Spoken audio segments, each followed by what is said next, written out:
Ladies and gentle hands, I love this view so much. Oh my god. I thought it'd be worth adding a few more birch trees into the forest here. I want to finish this freaking forest.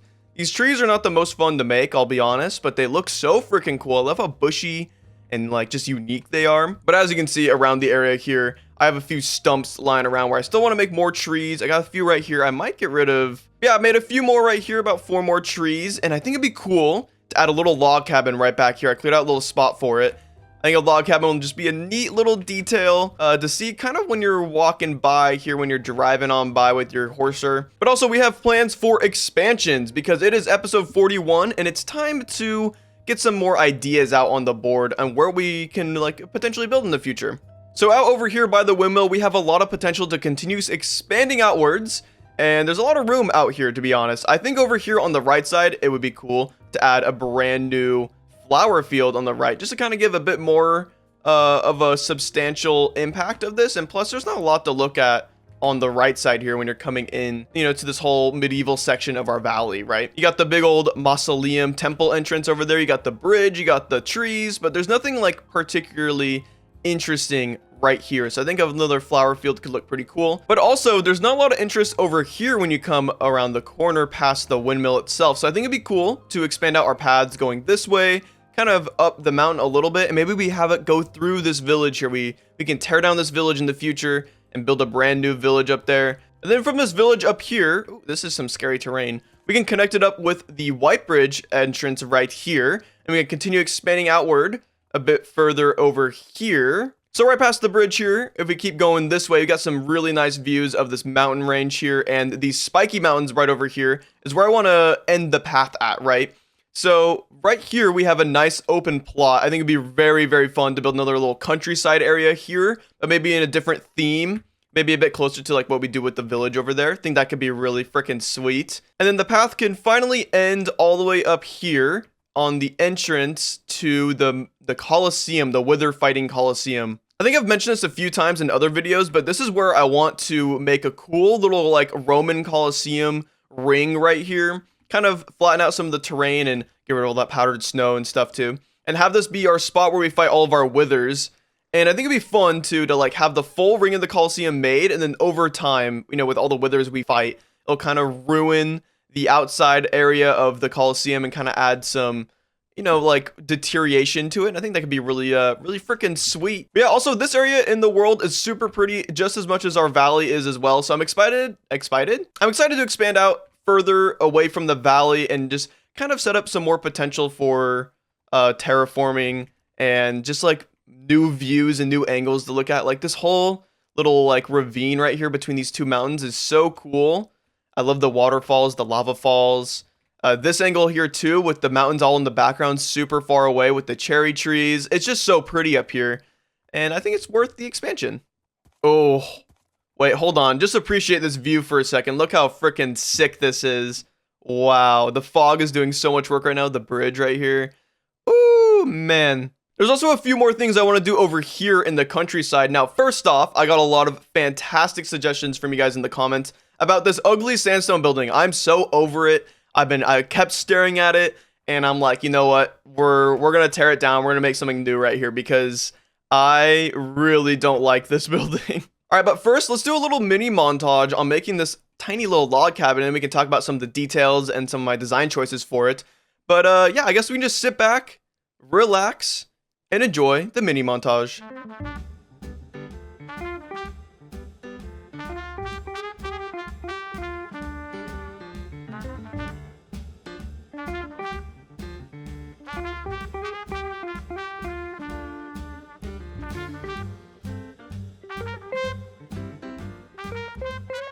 All right, we finished our little log cabin. Look how cute it is. Oh my god. I just want to share with everyone really quickly. Brown as a palette has really leveled up recently. Like, especially with mangrove wood right here. Like, it transitions super well into the stripped and also into like the dark oak wood here. Oh my goodness. Oh, I fell. But yes, I'm super happy with how this building turned out. Very cute, very small, very easy build to make as well. I would actually recommend this as a little starter house for someone maybe, but the tough and the mossy blocks at the roof are a little bit more expensive than it is for a starter house. Maybe have a little shack right here on the side of the house, little red accent. I think this is always nice to throw in. And also just gives a little bit of extra shape to the building too, like silhouette-wise. And of course, for the log cabin effect to really work, we have a stair in the back, and then we have signs on the front of it. And it kind of gives a nice rounded log feel to it, and also just adds a little bit of extra depth to it all. Oh, it's so pretty. Anyways, let's see what this looks like from down on the road. So coming in this way, yeah, look at that. It's just a little tiny detail that stands out really nicely right here. Wowee. The smoke coming out the chimney too. Just little tiny puffs coming out so often too. That's a cool, neat little trick with campfires too. Is that if you place them one block underneath a block, a few of them will escape. You can see a bunch of the particles are getting stuck right here, but a few of them will slowly escape up through the block itself. And it kind of reduces the amount of smoke that actually comes out. It just makes it feel a little bit more sporadic. I don't know. It's a neat little detail. And also, it's all nestled inside the trees now, too, from this angle. So you barely kind of see it. Oh, my. All right, but enough about a little tiny cabin we made. And once again, my theory still stands strong. The little details are stronger than the bigger details sometimes. All right, but back on our expansion plans, I think it's going to be worth a lot of time doing the path. I think we should knock it out, do it real quick. We'll stick with the same palette we have here for most of the path throughout the valley. But yeah, we have a lot of terraforming to do too for this path as well. I wanted to go all the way through here and kind of zigzag up the mountain, so we need to make sure we kind of clear out enough room for the path to be at least like 4 or 5 blocks wide. And then, yeah, we kind of zigzag, make sure it goes through the village nicely. And then we go all the way up there, and then past the hill there, and all the way around the corner, kind of to in between those two mountains, all the way on the other side of the hill. All right, I guess without further ado, cue the time lapse.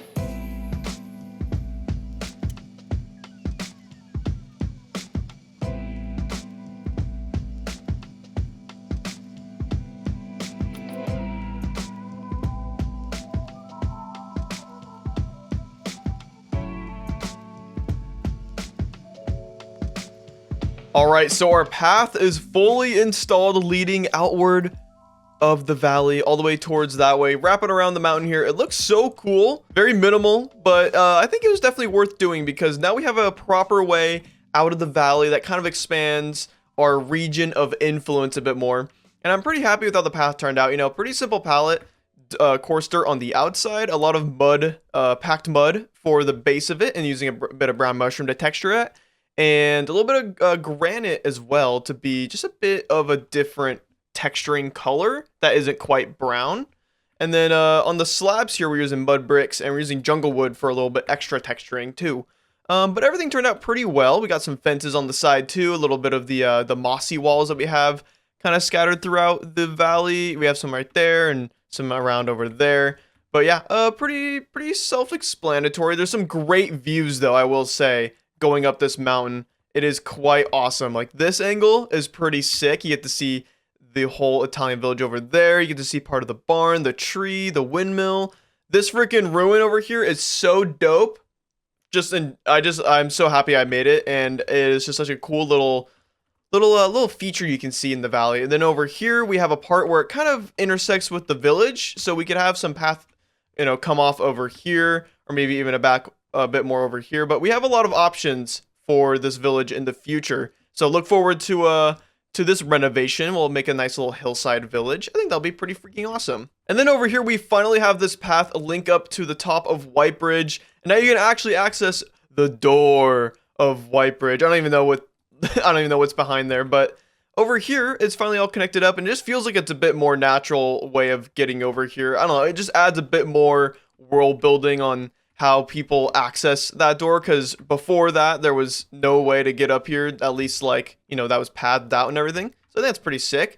Nice little cliffside path going up over here. You get to see a little bit into White Bridge, which I think is sick. And then here's another view that I think is just so pretty. I think I showed it off a bit earlier, but it's just so nice. I got a little flower bush area over here that I collected from all the flowers. And then finally it leads right up to here, and I cut it off right here just because I'm not sure exactly how I want the path to work. I have it kind of plotted out here, but I wanted to, you know, take my time with it. And plus I started running out of packed mud because packed mud is expensive. It needs so much wheat. But yeah, I know pathing isn't all that interesting. I think it's kind of a fun thing that can happen, but it's not necessarily the most interesting of things. So let's move on to something a bit more interesting.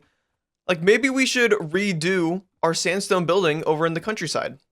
All right, so here is our countryside area, and we have one other problem other than the freaking ugly sandstone building that we'll be replacing and tearing down, is that we don't have a name for this area over here. And yes, that also includes the dig dual building and all three of these buildings here. So if you guys have any name suggestions, feel free to leave them down in the comments below. But we will be tearing down this building. I'm not sure if I talked about it in the intro, but I have a few gripes with this building and a few lessons that I've learned from this exact building here. So the first lesson I learned is actually the contrast between these two palettes here. The roof is very dark and the building itself is very light, so it contrasts with itself a little too much compared to the other two buildings where like these are very mid-tone heavy and very desaturated, and the brick building here also has the same features as our gray building there where it has the same kind of mid-tones. Now obviously these blocks are a lot more saturated than the grays over there, but they both are very mid-tone heavy and it works super well, and they kind of just like compound. That's the word I'm going to use. Compound very well together. Oh my god. Wish I could speak. Now another problem we have with this building is the angle that it's built on. We have a very strange angle here where we're going like we're going over two, back one, over two, back one, over two, back one. And it's a fine pattern. It's not terrible. But the whole issue is that like these windows now stick out a lot more.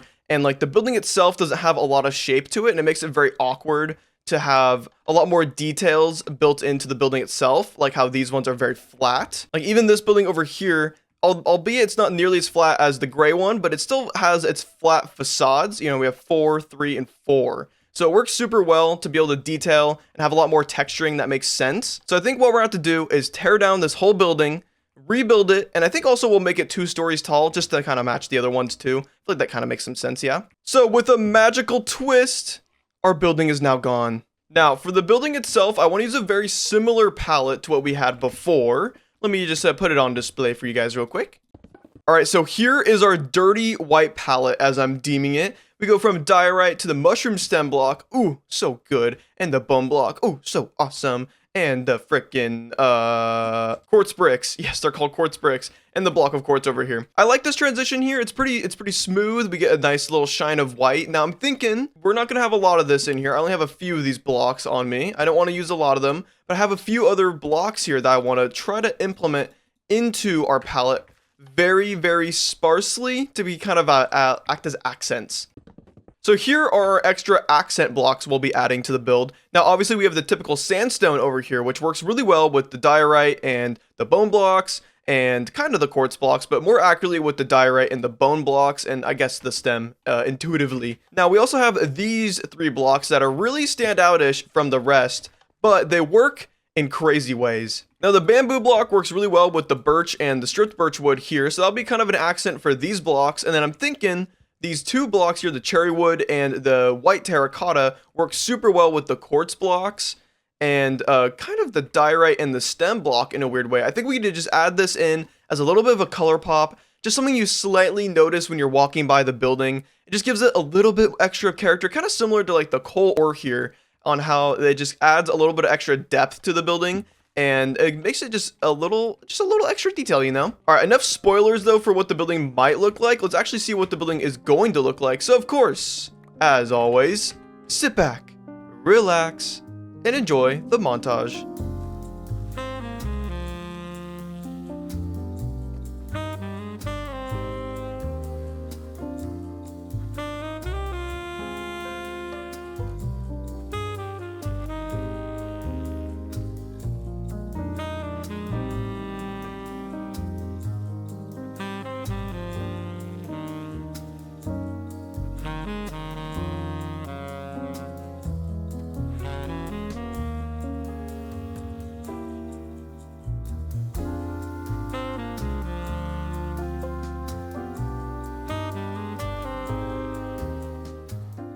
All right, here is our brand new building here for the countryside area. It's so much better than it was before. Oh my gosh. Okay, I didn't realize this, but this is the same color as the tarp right here. We need to do a color change. All right, here we go. We have waxed weathered cut copper slabs.